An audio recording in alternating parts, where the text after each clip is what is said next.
Today, disbarred attorney and convicted murderer Alec Murdaugh will spend another 40 years in prison and pay another $8 million in restitution. Aaron, that's right. We have team coverage today with crews outside of the courthouse right now where some victims are speaking. And News 2's Riley Benson joining us live in studio, breaking down everything you need to know about the hearing and the events leading up to it. But first, we want to start listening into the courthouse where those victims are speaking now.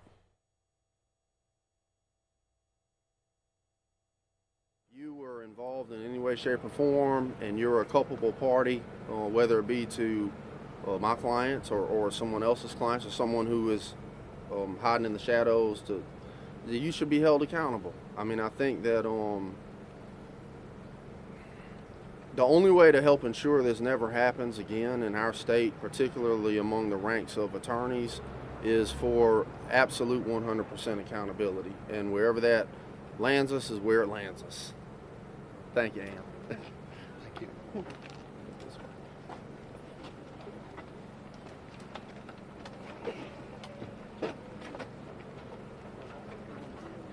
All right, hearing from Murdaugh victim there, Pamela Pinckney. Riley's been following this very closely. He's got some more updates for us. Yeah, and Riley, Murdaugh and federal prosecutors reached a plea deal on the charges last fall, but it seems like that was thrown out today. Yeah, good afternoon, Aaron and Megan. Let's talk about it. It's a lot to break down here. We know that Alec Murdaugh will now have to serve 4 decades in federal prison and pay back just over $8.7 million to the victims he's charged from stealing from, one you just heard from there. It's one of the biggest questions, how would that time have to be served? We now know that it will be served concurrently with his ongoing 27-year state financial crime sentence he received last year. Now, heading into today's hearing, there were 2 major questions looming, including whether or not Judge Gergel would side with the prosecutors to throw out a previously agreed upon plea deal between Murdaugh and prosecutors, and how would Murdaugh have to serve the federal time, either concurrent or back-to-back. We now know that nearly $9 million of restitution will be split between Murdaugh's law firm, Palmetto State Bank, Pamela Pinckney, Murdaugh's insurance company, and other victims.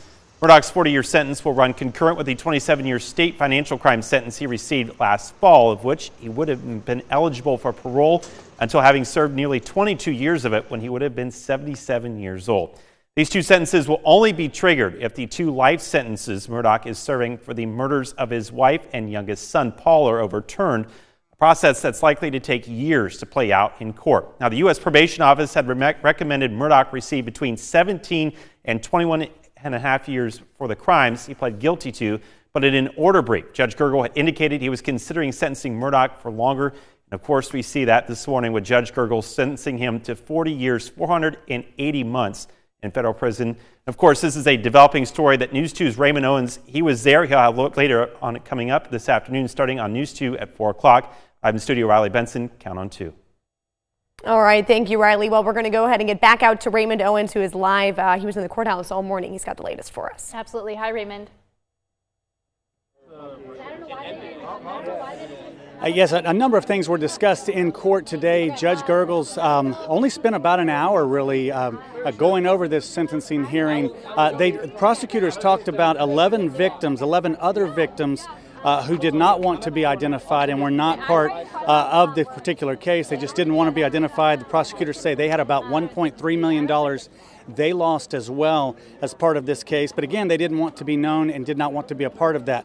Prosecutors said they believe there's still also about $6 million that is unaccounted for by Alec Murdaugh. They say that he claims that he used that money on drugs, but they say it's just not possible to spend that much money on drugs. They also talked about a polygraph test that he took and failed with regard to that information.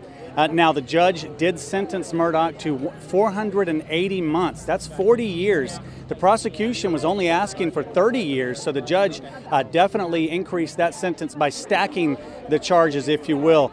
He said, in part, the judge said a number of things, but he said, quote, "A serious sentence is necessary.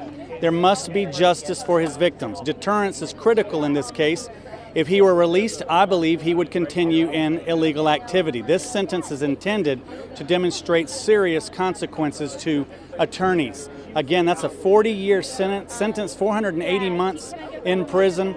He also was ordered to pay mandatory restitution of $4,762,731 $1.88. Judge Gergel said that was basically something that was necessary in this case as well. Now, a lot of the victims have already been paid by insurance or even the law firm that Murdaugh worked for. So this money, if it is paid, would go to cover some of that as well. Now, Jim Griffin, one of Murdaugh's attorneys, came out right after the sentencing hearing, and he talked about how the First Steps Act, the federal First Steps Act, if you look at that and how that is handled on a federal level, about 60% of the time, or about 60% of the sentence would be served in federal court. He said that's about what, or in federal prison, he was saying that's about what Murdaugh is already expected to serve in state court prison in the meantime. So that's the very latest information from here at the federal courthouse in downtown Charleston. I'm Raymond Owens, live in downtown Charleston. Back to you in the studio. Raymond, thank you for those updates, breaking it all down for us. Of course, our coverage continues on air and online on CountOn2.com.